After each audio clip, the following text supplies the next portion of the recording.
Is everybody ready to get started?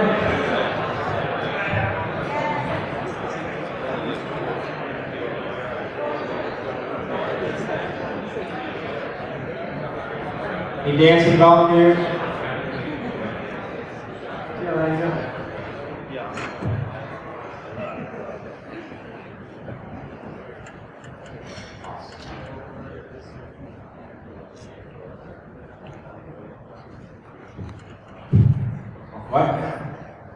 I'd like to welcome everybody to the 10th Annual Louisville Metro InfoSec Conference, our 10th anniversary. We believe we've been doing this for 10 years. I see people around here that have been coming to this thing for 10 years. Get bigger every year. A lot more people. I want to thank everybody for coming out today, taking time out of your day, out of your work, come here and join us for a day of learning, networking with other people, and what else? Fun, yeah. So we hope that it's fun also for you. We have some interesting things planned, make it fun. I'd like to introduce myself. You know who I am. My name is Randall Fritchie. I'm the president of the ISSA Kentucky Chapter. Been president for 4 years now. Been on the board for 8 years. I've been coming to this thing for a long time, just like you guys, and really enjoy it. I hope you guys learn a lot today. I want to thank all of our sponsors and our speakers. Jack Daniel will be our morning keynote speaker coming up shortly. Michael Peters will be giving a lunch keynote presentation. We will also be giving an award to Mr. Peters for Hall of Fame, the ISSA, and also award ceremony for the ISSA chapter officers. We also have a lot of breakouts going on. You've probably seen them out here in the rooms. I want to also thank all of our sponsors that have come out today and helped us out. Our keynote sponsors are Tenable Network Security and Nexum. Sponsor of the InfoSec Toy Room, which is really the cool thing. You guys check that out again. You got to make sure you get in there and check that out. Cadre is the sponsor of that room.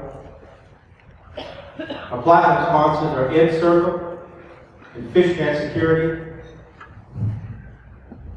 Our gold sponsors are Varonis, Bit9, Trim Micro, Secure State, Qualys, SDG Blue, Proofpoint, F5.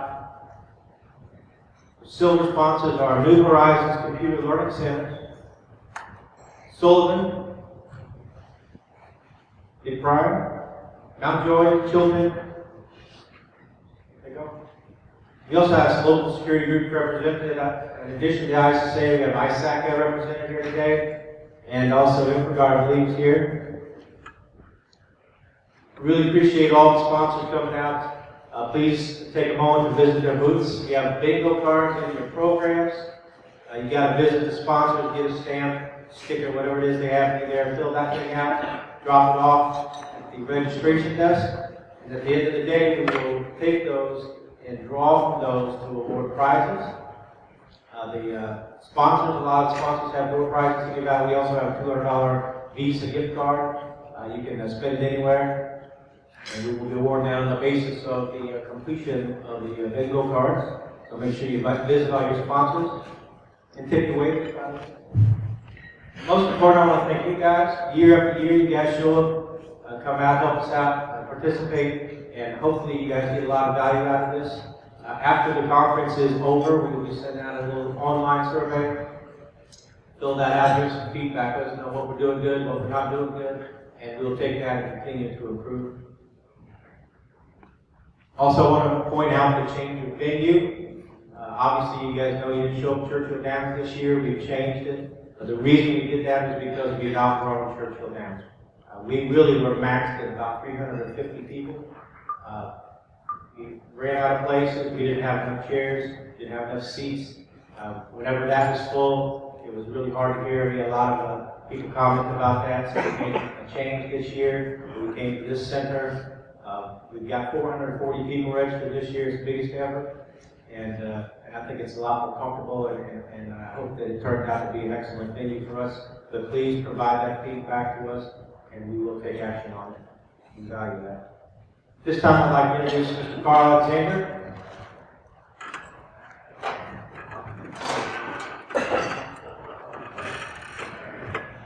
Good morning. First of all, I'd like to thank everybody who has come out and volunteered this morning. I want to let you know that without your assistance and your help, there's no way we can pull this off. And for those who are going to be room monitors this morning, I will need you to meet me at the registration desk after Jack's keynote. So with that, a couple of things I want to tell you about. So our toy room contests, they are sponsored by Cadre. The toy room basically is an addition and replacement of the Capture the Flag event. We noticed that a lot of CISSP type folks don't necessarily get into the Capture the Flag event. So we're trying to put it into a perspective that makes it easier and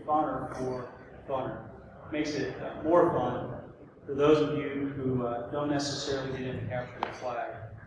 So some of those things include the healthcare analysis station.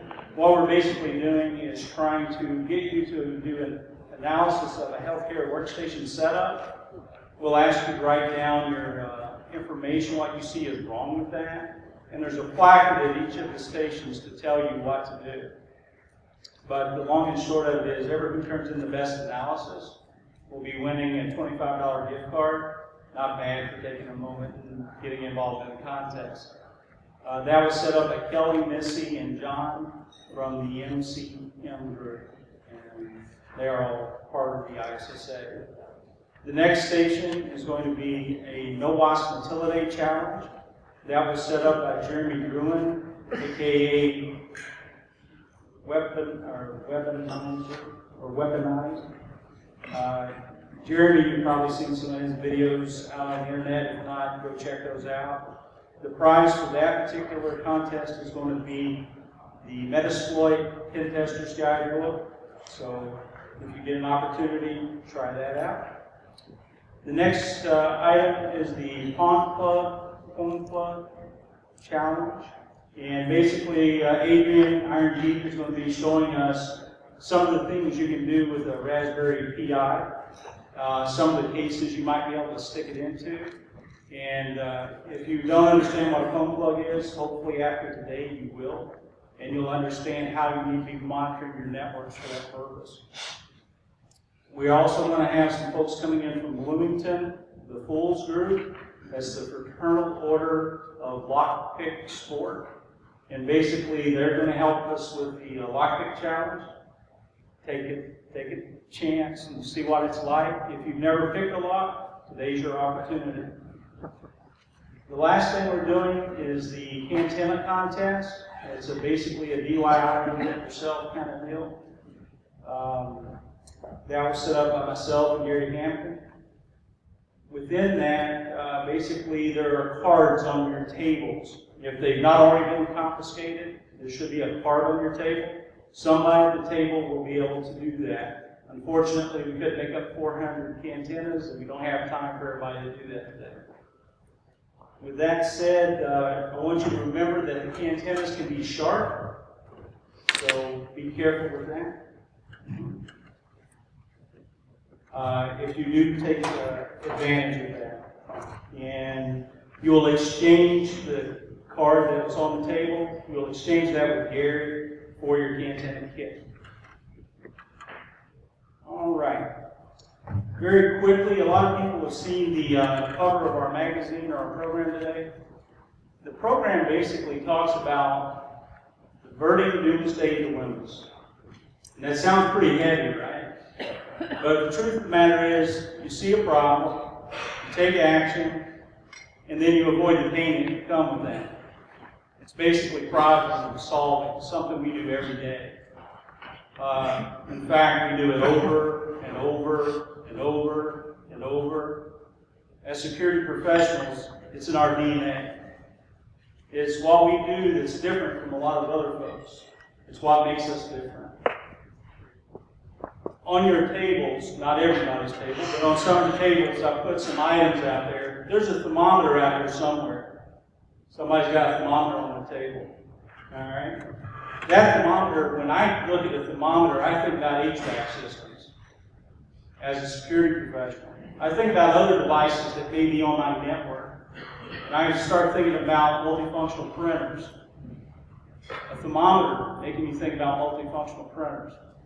The idea being, I want you to realize that there's threats and there's items on your networks that you're not thinking about today. We've got a presentation coming up that's going to cover some of that. If you look on the walls, you're going to see a sign, Angry Birds.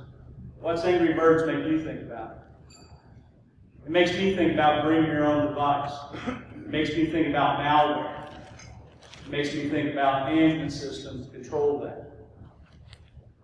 Moving along, I've got a set of handcuffs out here somewhere. Handcuffs. What would happen if we failed at our positions and our jobs to protect those who are in the CIO, CISO positions? There are legal ramifications for them where they can be locked up. We have that burden to deal with almost every day. There's also a rat trap out there somewhere. The rat traps remind us that we sometimes feel that we're in a rat race. In that particular rat race, it gets us in trouble. In fact, it's never ending. Every single day, we're asked to do more with less. And that puts pressure on us as basically security professionals. And that pressure keeps building and building and building. And at some point, you might see somebody with one of these. And if you can't tell what it is, I'll turn it up like this. It's basically a 9mm gun. We know what this does. It kills things. Right? The reality check that I want to bring to you this morning is that InfoSec jobs can get to you and give you a lot of stress. And it can be harmful. So we need to know how to release that. That being said, at the RSA 2012 conference, I happened to see something about a study that was covering stress in the InfoSec industry. It was led by, it was a panel discussion led by Jack Daniel. It caught my eye, caught my ears, and caught my heart, because what Jack was talking about was real life. One of the panelists had actually tried to commit suicide because of the stress he was feeling at work. That's a very serious subject. And I just wanted to make sure that we had the opportunity today to hear what Jack had to say about that. And with that, I want to tell you that Jack is the Tenable Network Manager. He's the Tenable Network Security Product Manager. Tenable is known for their Nessus scanner. They've been a very strong supporter of our conference here. And I would really appreciate it if you would stop by their booth and show their appreciation by saying hi to them and meeting Jack.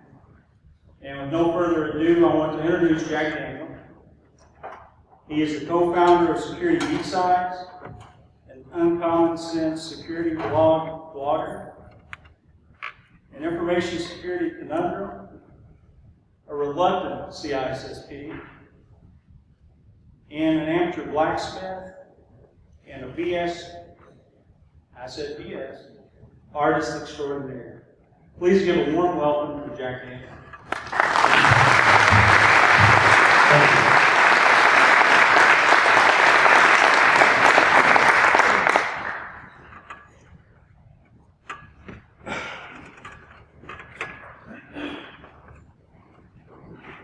All right, good morning, everyone. So, I am Jack Daniel.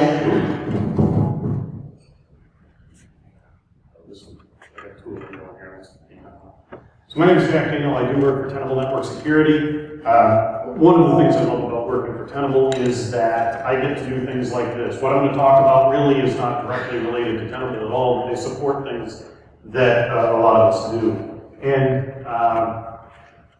yeah, so one keynote. This is about stress in our industry, but it's not a how-to guide. If anybody doesn't have enough stress, see me later, I can fill you in.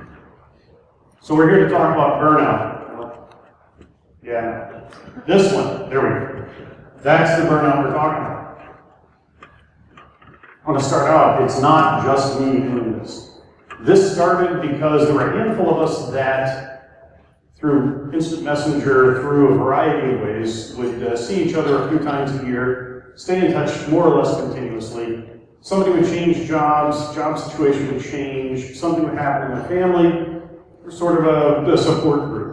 Some of you know that within our professional communities, we often become as close as family. In this circle of friends, we kept reaching farther and farther out to make sure that friends were okay and noticing the state of things. There are a couple of specific triggers.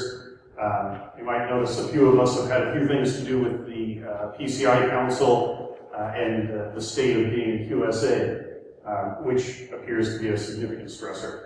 But I just want to quickly go through Martin McKay, Josh Corman, Stacy Thayer, who is at Veracode now, but is the founder of the Source Conferences, but is also a PhD in psychology. Ken Urid, Casey Urid, who is close to his PhD, Gal Sponsor, and myself. So this research was done with other people, and their insights are included in this deck. So this is not all about me. It is about you, actually, because this group of friends and some others, we can take care of ourselves.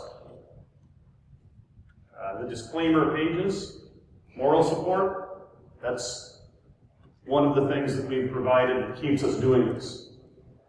Clinical support, no. Variation on the lawyer one. Psychologists on our team are not your psychologists. They're also not clinical psychologists.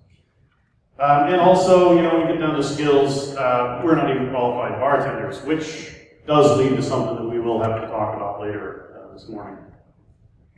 So these are all very real things in our industry. And we all face them, but it's not just in our industry, it's in life in general, right? I mean, we face these. One of the questions that we've had, though, is there something unique to information security? Are we different? Is there something about us?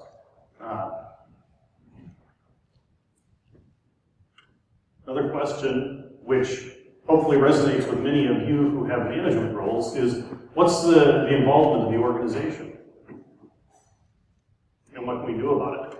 So we have some suggestions. One of the things we wanted to do was take a look at the state of information security, stress, and a bunch of other things, get an idea where we were going with things.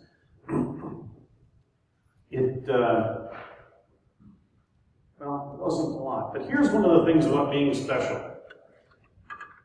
Dan Geer says, as you can see in that quote, security is too wide to master, too deep to know, too fast to photograph. I'd just like to make an observation. If Dan Geer feels that way about our industry, where does that leave most of us, right? I mean, I freely admit I'm no Dan Geer. So there are a lot of challenges. A lot of challenges. So the short version, we don't want to end up like this. Although actually, he looks kind of happy, so maybe, maybe. That's probably career limited, for some folks anyway. So is it really a problem? Yes, it is. So a couple of things. One, even if it's not a problem, even if we are the same as everybody else in the world, we deal with depression, we deal with family issues, we get frustrated at our jobs, we get frustrated at the situation.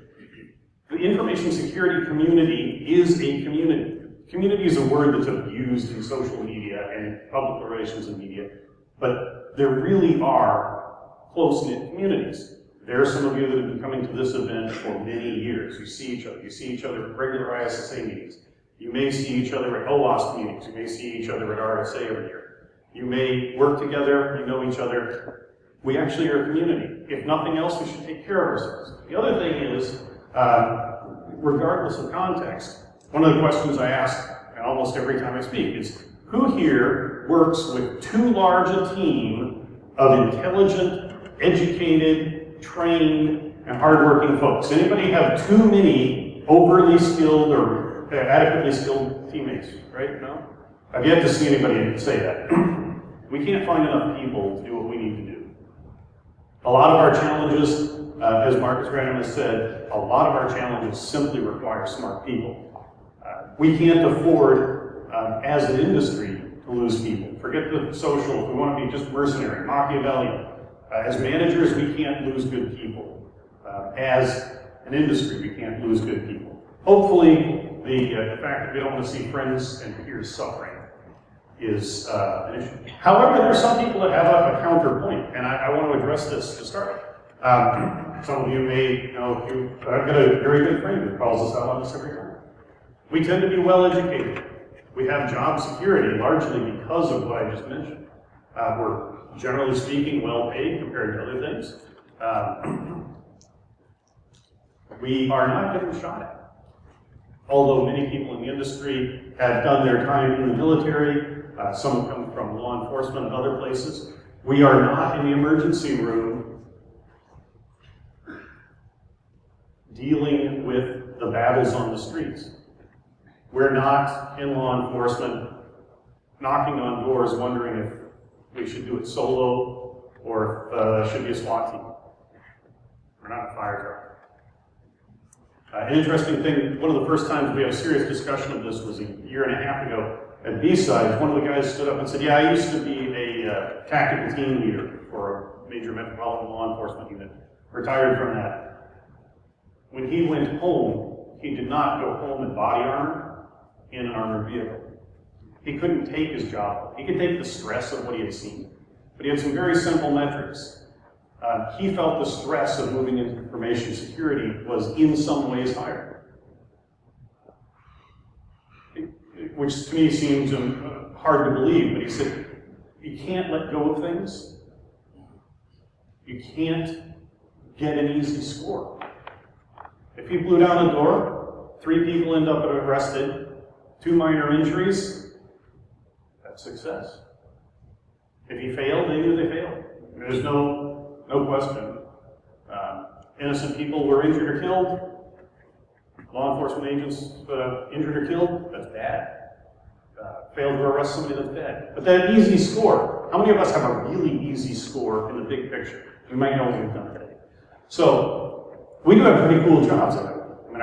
Most of us have pretty cool jobs. We'll get to some of that. But I just wanted to say that. One of the things about community, in parts of the security community, the hacker community is notoriously bad. We are very supportive of each other until we aren't. We turn on each other, and I say we as the community because I'm not going to call out any organizations or specific people.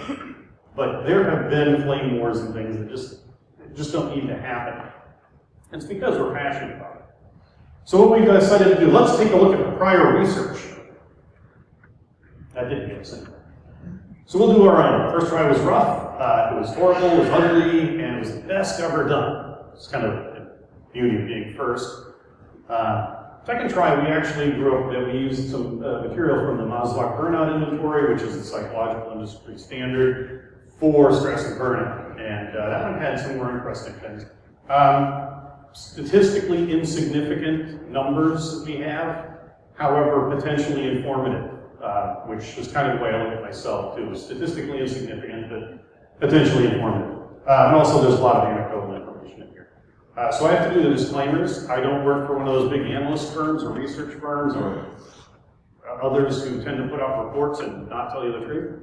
The first survey, selection bias and confirmation bias all over the place. You were likely to take this if you followed the group of us on Twitter. We didn't have duplicate prevention, we didn't have randomization, we didn't have a large enough sample to pull a bunch out and randomize. So if you were interested in the topic, you probably took the quiz, or the survey, it's probably because you are concerned about the issue. That said, and I apologize for the eye chart here, mostly men, mostly technical, non-management, we realized we did wrong. Moderate to very stressed. There weren't too many people. Biggest stressors, job satisfaction. Okay, that's us, so stress in the job. But just like real people, family, finances, social relationships, those were in there too. We do have an interesting one that if you become a target of somebody, if you become a target of anonymous, which is interesting because you're probably not a target of anonymous, you're a target of a criminal organization that finds out they can't make money off of you, or you're a target of a disgruntled ex-employee who handed the data to somebody. But you can become a target. InfoSec was around a decade ago. It kind of re-evolved out of LulzSec. So we get picked on. I don't know. Again, I apologize for the eye charts on this, but there are a couple of interesting things I want to call out. The top one says, I have a strong support network of people I can talk to when I'm stressed. And that's actually pretty good. That's what we found a lot of folks do, but a lot of folks do. One of the critical things here, though, is that second one, the big orange bar. My work is valuable to me. So we care about what we do. I have a completely unfounded belief that that's part of our problem. I'll get to that in a moment. Other people value the work I do, not so much, but we feel that way. And then a bunch of mix of whether or not it's more stressful than personal things. The law enforcement. There's a protector gene, which is not real, but a lot of people feel that. We want to make the world a better place, a safer place. Some people do that by being firemen. Some people do that by going to law enforcement. Some people do that by joining the military. Some people join those professions because they end up there. Same thing happens here, but a lot of us feel that. One of the things I was happy to see is that we are interested in breaking stuff for a living. There were a lot of technical people in this, but it wasn't what drove people. Another one, the little one there, the opportunity to problem solve and think critically. There was no one out of that 400 that said that wasn't a factor in their job. You notice that the big orange bar, that's why we're here. We like to think. We like to challenge ourselves. And then falling off. So these are comments from those survey respondents. Things they like is the community. There's always stuff to learn. They have fun. Lots of opportunities. Conferences. Basically, you're working with smart people. You get the challenges. You get to solve challenges. That's pretty cool. I mean, I assume that's why a lot of you are in this industry. The worst of it, the elitism, the egos, the rock star mentality of some people in information security, the politics and management and business decisions, media hype, and then the fear, uncertainty, and doubt, which is, we're beaten and bludgeoned with the fear thing to buy things or do things, and that's where we are. So more.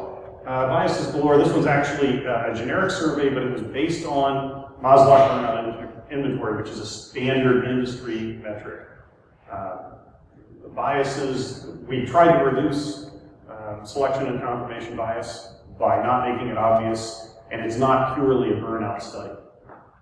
We need to explain this one a little bit. I'm tearing through this, by the way. All these slides, anybody wants them, just let me know. I'm trying to get to the good stuff about a few suggestions to make life better, but I want to set this up so we see where we actually are. So there are other variants of this test for people who are social workers or healthcare workers. That has a different set of definitions, but exhaustion, emotional exhaustion, is more significant here than physical exhaustion. We put in a lot of hours in this industry. Many of us are so fond of the 40-hour work week that we do a couple of them every week, right?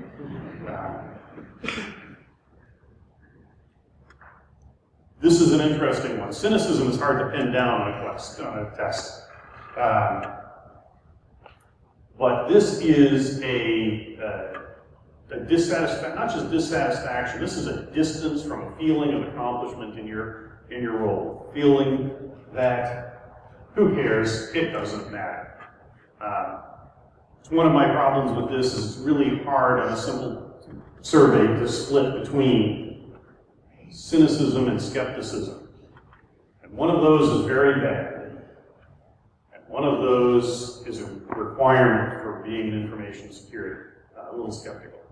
The other one is professional efficacy. How effective do you feel you are? So, small sample. The mix was probably lines up with the industry. One of the first things we noticed is 16 out of the 126 people, we promised complete confidentiality. We did that. I stripped email addresses. There were 2 of us that had access to the data. We had a meeting to discuss this immediately when I first started telling the results. There were 16 people who were, based on the clinical analysis in here, in need of an immediate conversation with a mental health professional or other professional. We honored that commitment to anonymity. We sent out a blanket email and said, hey, hopefully in the process of taking this test, you took some reflection on yourself. But 2% female, insignificance, but that's probably accurate. Most of the surveys showed it here. The good news, 58 out of those had no warning indicators. Overall, we feel we're pretty efficient. Overall, we're not a lot more exhausted than people in modern life. I mean, let's face it, if you're up at 4 in the morning to be at McDonald's for the 5 o'clock opening shift, you got a reason to be beat up too. And the high range for cynicism is what we'll dig into more. This is the key point. This is our core competency, and I think most of you would agree that have been in this, that cynicism really is something we're really good at. And sometimes it's good, sometimes it's bad. Like I said, it's whether you're truly cynical or whether it's a skepticism, or whether it's just a matter of saying you don't believe the latest vendor's pitch until it's proven. So in the exhaustion range, we're somewhere around the middle compared to the professionals that have taken these surveys elsewhere. Cynicism, this is interesting, the scoring metric that they use, the mid-range is the number 9. So the way these 3 work, by the way, we're going to step it. If you trigger high or low on the extreme of any of these on the bad side, it doesn't necessarily mean anything. It's when you have high stress indicators across all 3. So it's really difficult to score. There isn't a single number. We have to look at these individually. Which is why I was kind of relieved we only had 126 respondents, because it's a lot of analysis. But on this one, average of 12 for the cynicism score. So this is a feeling of disillusionment and distancing from your work. On this score, anything above a 12 is considered critical. You're on the edge. That's a trigger indicator for burnout. Our average is basically the cutoff line. Professional efficacy, we feel we're pretty effective.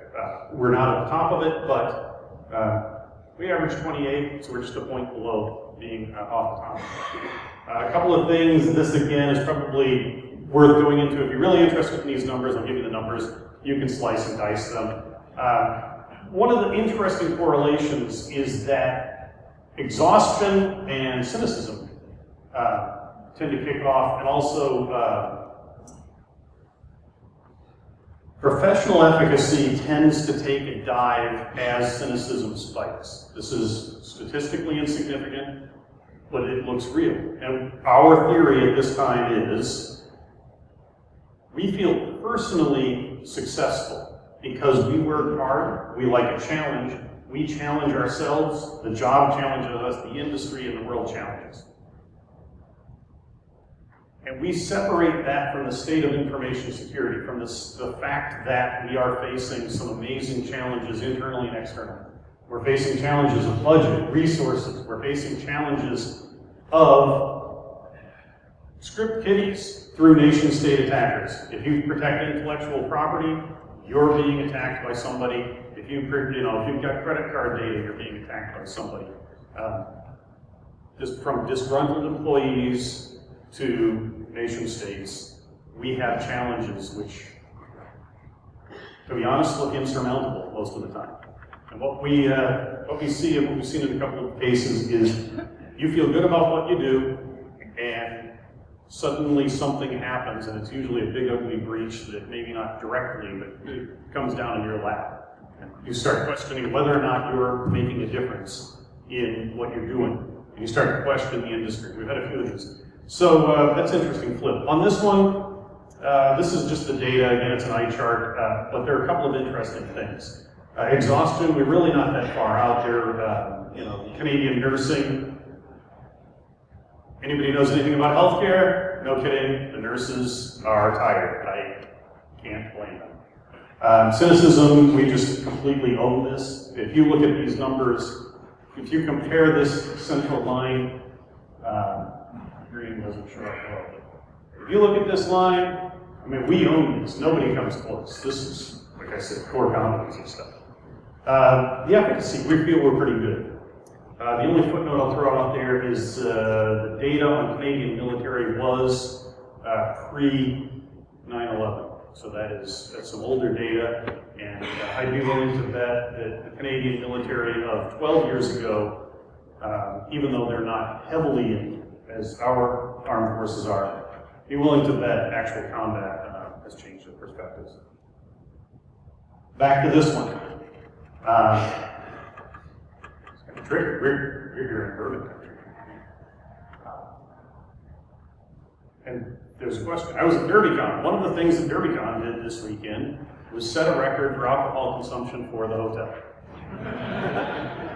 Last year, they set a record for an event and ran them dry.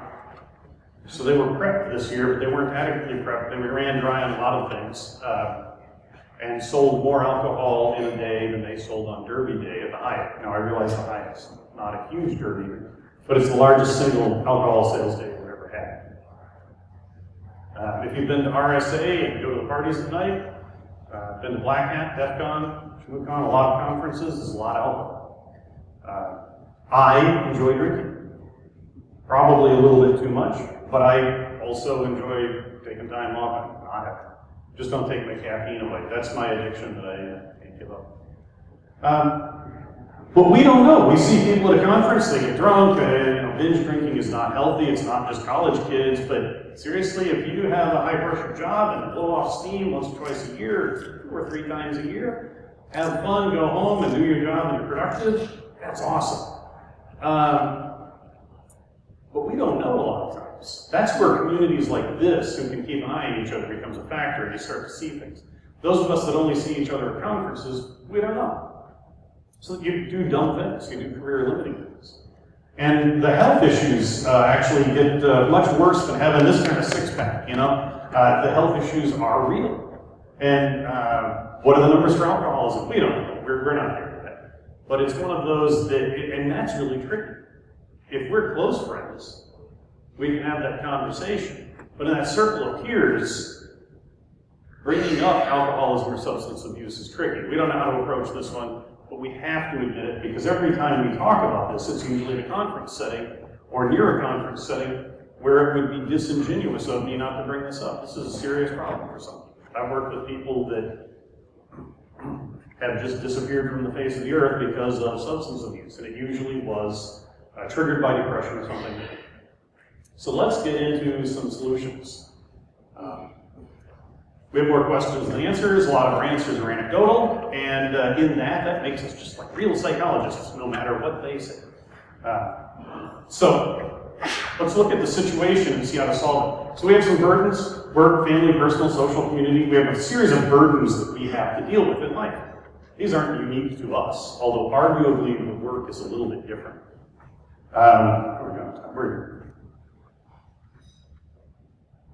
We all handle things differently. A lot of people think that I tend to be pretty mellow all the time, and that's usually true. I don't let things bother me as much as I used to. I've found that although there are a lot of problems with aging, as far as health and other things, hair loss, there are a variety of problems with aging, I don't let as many things get to me as I used to. And I've joked that, I don't get stressed, I'm just a caregiver, but that's not really true. My wife might argue that, but your personality and your personal coping skills are a big part of this. What we have for support, social support, professional support, if you can get there. How much autonomy and control you have over your situation is critical. This is where the industry has an issue in many cases. Anybody ever studied torture? You want to torture somebody without violating the Geneva Convention? Simple. You want to treat somebody very nice and torture them. Absolutely simple. I'm going to give you 3 healthy meals a day with an adequate amount of food that's culturally appropriate to you. never telling you when you're getting your meals, and it will never be the same time 2 days in a row. You lose control and lose rhythm.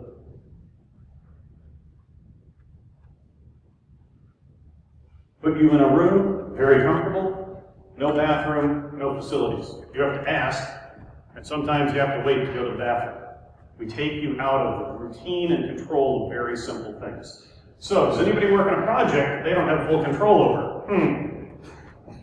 Yes, we do.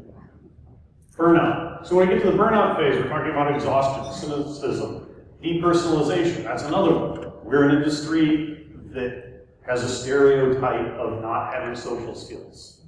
So depersonalization is kind of tricky because that's a trigger that educators, healthcare providers, social workers, once they start feeling isolation, that's a trigger. We don't know. We have a lot of people that really like to do packet analysis or really like to do certain types of research, don't want to interact.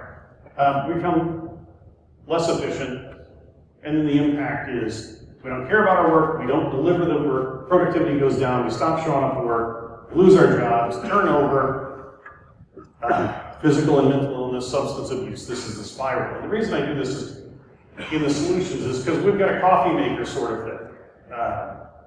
You put stuff in the top, put some water and some coffee grounds, and we add heat and pressure, and we get a little tiny piece of filtration, which is our coping skills, and what comes out the bottom could be good or not.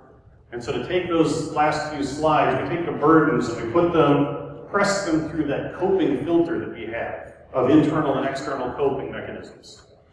And what comes out could be good, but since we're focusing on the negative outcomes, there's burnout and then we suffer the impacts. To reiterate the workplace, I hate having eye charts on here, but I'm going to read this for those that can't, because this is a quote: "The capacity to influence organizational policies, especially those with a direct impact on a staff member's work, reduces susceptibility to burnout. Organizational settings that undermine staff autonomy reduce their potential for significant accomplishments. Also, increase tendency to become cynical and distant from work. In contrast, organizational environments that provide staff members with a sense of control enhance engagement with work." This is from a study that was done following up on early Maslach burnout studies by Leiter in 1991.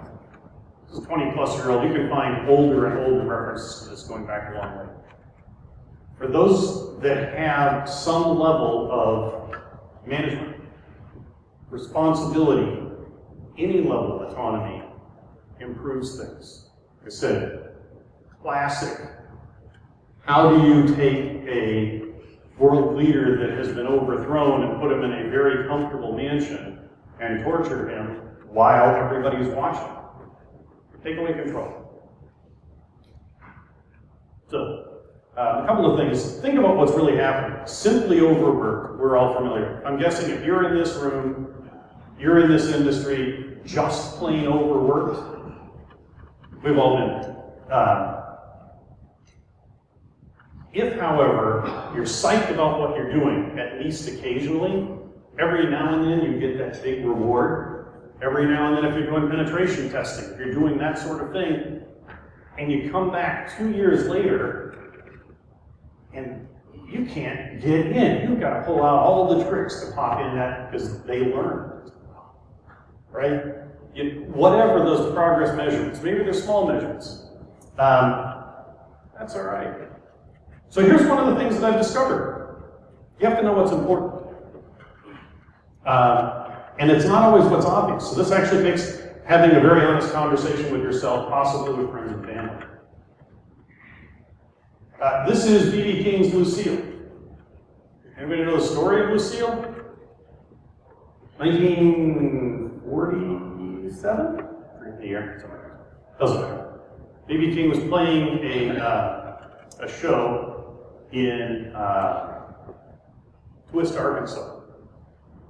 Big building. The way they heated the building was barrel of kerosene, half full of kerosene, and light. Classic kind of dive heat situation. A flaming bucket of kerosene in the middle of the floor. He was playing the show. A couple of guys started fighting. In the fight, they knocked over the kerosene. They dumped 20 or 30 gallons of flaming kerosene on the floor. BB and everybody ran out. It was a melee. He got outside, realized that his Gibson guitar, which he had spent $35 on, was still inside. He ran back in and got his guitar. He came out. The next day he discovered 2 people had died. Named the guitar Lucille because he heard the 2 guys that were fighting over a woman named Lucille. He named the guitar Lucille, and every guitar since then, because he needs a Lucille, not the Lucille, to remind him not to do something that stupid ever again, which is why every guitar B.B. King has had since the 40s has been called Lucille. He nearly killed himself. Well, that's an interesting story. But it really sometimes takes a crash to make us realize that. And a lot of times the answer is counterintuitive. Another of my favorite guitarists is Dick Dale. He's 75 now, 74? Still shreds. This picture is a couple of months old. Beachcomber and Wellesley. The drummer is his 20-year-old son, who's phenomenal. But Dick Dale, when he was 29, the British invasion was starting to take its toll on his career, but he was diagnosed with rectal cancer. Became an environmental activist, started eating healthy. He has never, since leaving the Marine Corps, has never had alcohol, doesn't smoke, led a clean life. Just about 5 or 6 years ago, he had a recurrence after having it in remission for decades, 40 years almost. About 3 years ago, it was looking pretty bad. A couple of years ago, Bob Bowles, the bassist, you can't see, shaggy-haired bassist, did a show with him. After the show, at a later event, I saw his bassist, and I think that may have been the last time I ever played with Dick Dale, because it's just not working. Dick realized what was important to him in life was not chemotherapy and radiation. He hadn't toured in years. He went out on tour and told his oncologist, "This isn't making me better. I'm not doing what I love doing. So we need to figure out a treatment routine that works from my tour bus." Touring works for him. He doesn't keep the schedule he used to. If you find something that makes you happy, you need to do it. There's a side note here. A lot of people like to talk about rock and roll as having been, since it's largely left to us old people, rebellion of youth. And to put that in perspective, the rebellion of youth of, "Mom, I'm taking a semester off college because my music's important to me," is a little different than the rebellion of telling your oncologist, "Screw this, I'm on tour because the music's important." So, what's important? Easier said than done, general common sense stuff. We'll get into some more. Take time off for yourself. This is a tricky one I've learned because I've suffered this myself. Some of the things I told people are, get away from technology. And then I go on a cruise and spend hundreds for internet access because I can't make this happen. So I've now amended that. Turn things off, set a certain amount of time. And if you know the Arlings, Imperial, Jamie, and his family, awesome people. They're not completely tech-free, but Sunday is leave the toys off most days, unless they're at a conference. There are things like that. You can get away from it. You'll be okay. Turn off the reminders on Outlook that pop every time you get an email. And check your email every 10 minutes, not consistently. You'll actually be more productive. Prioritize things. I mean, that's easy, that's common sense, but here's a tricky one. We often work alone. I mean, we may work in teams, but a lot of us work alone, even if we're in a cubicle area. So we go back to the people that face serious challenges. From military units, from cooking units up. You don't work alone. Special ops teams certainly never work alone. If you were in Boy Scouts or YMCA or Girl Scouts, there's a reason that you used the buddy system when you were learning to swim. There's a reason you couldn't take out the little sailboat on the pond by yourself, even though you were a good sailor. Any risk at all? Don't do it alone. We've all flown, I'm sure most of us travel a lot, or at least some. We've been on flights where there's really no need to have 2 people up on the pointy end of the airplane. Especially modern Airbuses, those things want to fly themselves. Those people in those seats are just annoyances to modern Airbuses. They want to do everything under control. You know what? I want 2 people. It's an extra set of eyes on things, things can go wrong, and also they kind of keep each other in check. You're looking kind of tired. You're going to pull this landing? I want that to be an option. We don't always have that option. So it's up to us to make an effort to reach out. Friends and family. This is another really hard conversation we've had with ourselves and others. Assets and liabilities simultaneously. So let's just think of the worst Thanksgiving dinner. But let's use that to think about who it is you can count on and who it is you can't. And sometimes friends come with less baggage than family.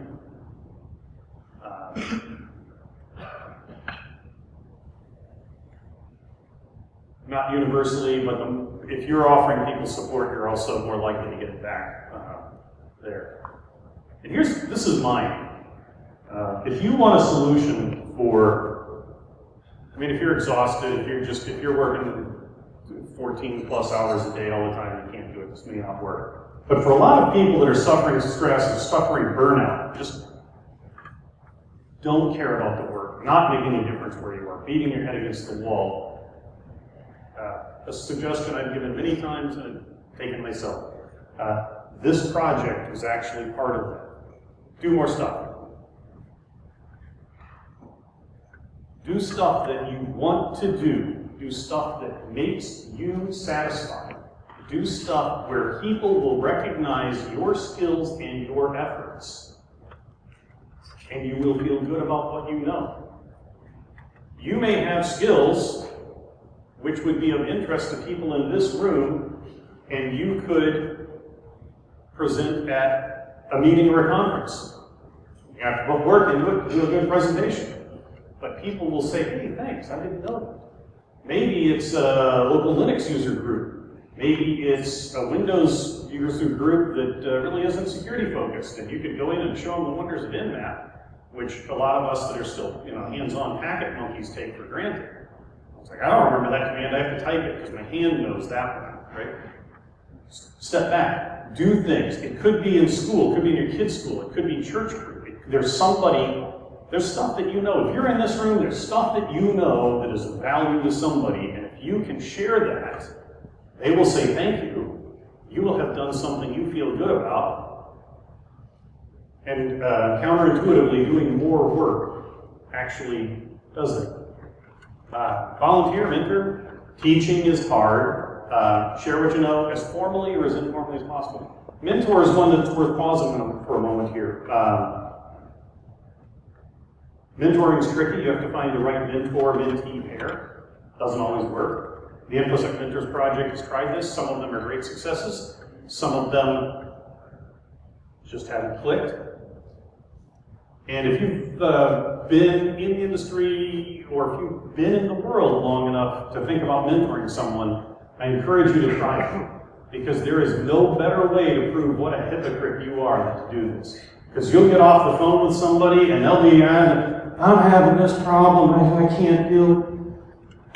Well, I understand that challenge, but here's what you gotta look at it as this, and you're at this point in your career, and you gotta do this, and you gotta understand the value of this and that, and okay, well, I can't deal with my boss, she's such a, I can't deal with the team that I work with. You gotta look at it this way, you're trying to build something, and then you hang up the phone, and you're just like, I am such a hypocrite. If I had done that decades ago, I'd be on an island somewhere and, snapping my fingers for more fruity rum drinks. But sometimes that's really good too, because it makes you assess what you're doing. Winding down here,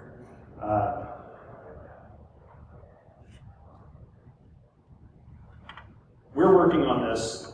I'll give you a link in a little bit. But one of the things we do ask is, we don't have a lot of solutions. The first solution that we've got really is to recognize that this is real, recognize that if you suffer from this, believe me, you are not alone. It is substantial in our industry. I can't tell you if we're crybabies or not, but a lot of us have had issues. A lot of people do have issues. It impacts us personally and professionally. One of the things, if you're comfortable doing it, I don't expect anybody to do anything you're uncomfortable with unless it's just slightly uncomfortable. Do those things, that's good for you. Every now and then do big uncomfortable things. This is probably not the one because of the consequences. Look for people who might be at risk. For several of my friends, Skype happened to, instant messaging on Skype happened to be the thing. Pop up, hey, when I saw you ShmooCon, you seemed a little stressed. Was it just travel? You were at the end of a couple of weeks of stuff. No. How's the job? You know, how's the kids? If you're not a family member, if you're not a close personal friend, be really careful with this. Just because sometimes all it takes is, hey, things going okay? Like I said, we're not clinicians, but how you doing and listen to the answer instead of the typical dismissive, can make a difference. Be careful how you engage them. What your relationship is different. If you're in an employee-employer relationship, this gets a little interesting because you have a personal relationship as well as a professional relationship you have to balance. Be careful to do something because we need each other to be functional here. Like I said, I have a substantial reputation as being very curmudgeonly. I tend to be about industry topics, don't let anyone know that I actually like all of you, well, almost all of you. I want this industry to be functional. I want us to be functional. But be careful how that works. One on this.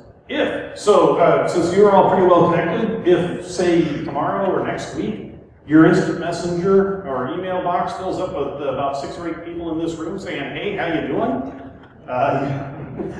Don't be offended. Means that they're kind of worried and it's okay. So evaluate your work environment as both an employee and an employer. That's something that I like speaking to this kind of audience. You as the manager probably can't do a lot if you're in a large enterprise. But think about what little you can do, both for your own sanity and for theirs. And if there are things you simply have to do, if you're the employer, if you're in a management role. I am a product manager now. I manage product. Product doesn't, well, I was going to say product doesn't give you attitude. That's dealing with software. So, but I have managed dozens of people across, in the car business, dozens of people, untold millions. It's crazy money that we deal with in the car business. But so you have to be careful. But if you can give a little bit of control, or at least explain why you don't have control and what you're trying to do, that control is a huge thing. The URL that's on that logo actually is kind of stale. We're in the process of revamping it. But interestingly, after a year and a half of doing this, we all got burned out of doing burnout research and the rest of our work. But because the nature of this project, unlike some others I'm involved in, we all said, hey, we need to take some time off. ITburnout.org, Casey maintains that. It's not up to the instant, but it's pretty solid.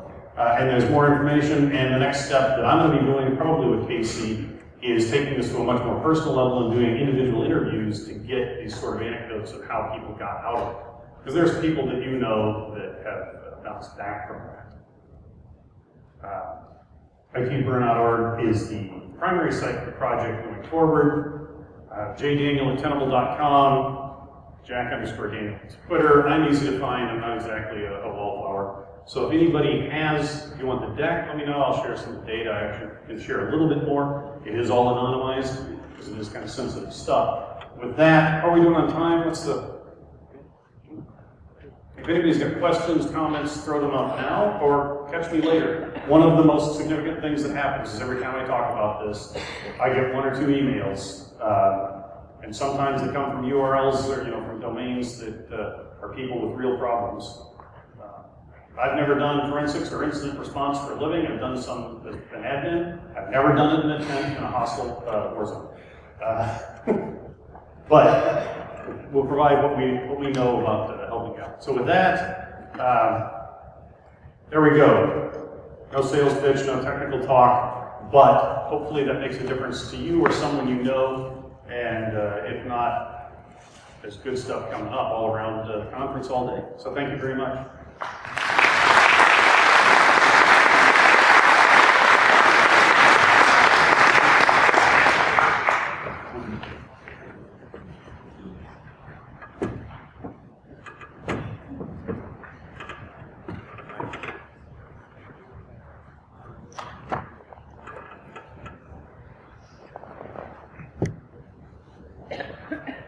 Let's all give another round of applause for Mr. Jack Daniel.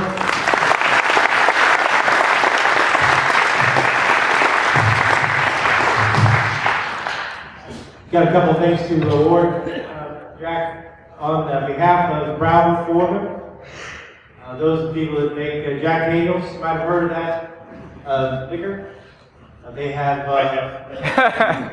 awarded him a small token of appreciation for his commitment to the Louisville community here and also being their namesake.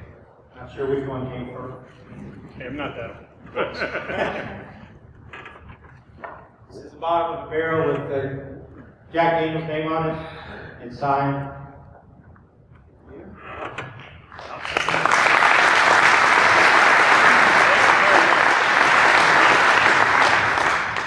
One last thing, on behalf of the InfoSec Kentucky Chapter and the Louisville Metro InfoSec Conference, we appreciate Mr. Daniel coming in today and speaking for us. It was a very awesome presentation, and I'd like to present him with something that he may be able to use, hopefully for good. Louisville Slugger represents our city, and it's engraved with his name, Jack Daniel, Keynote Speaker, 2012 Louisville Metro InfoSec Conference.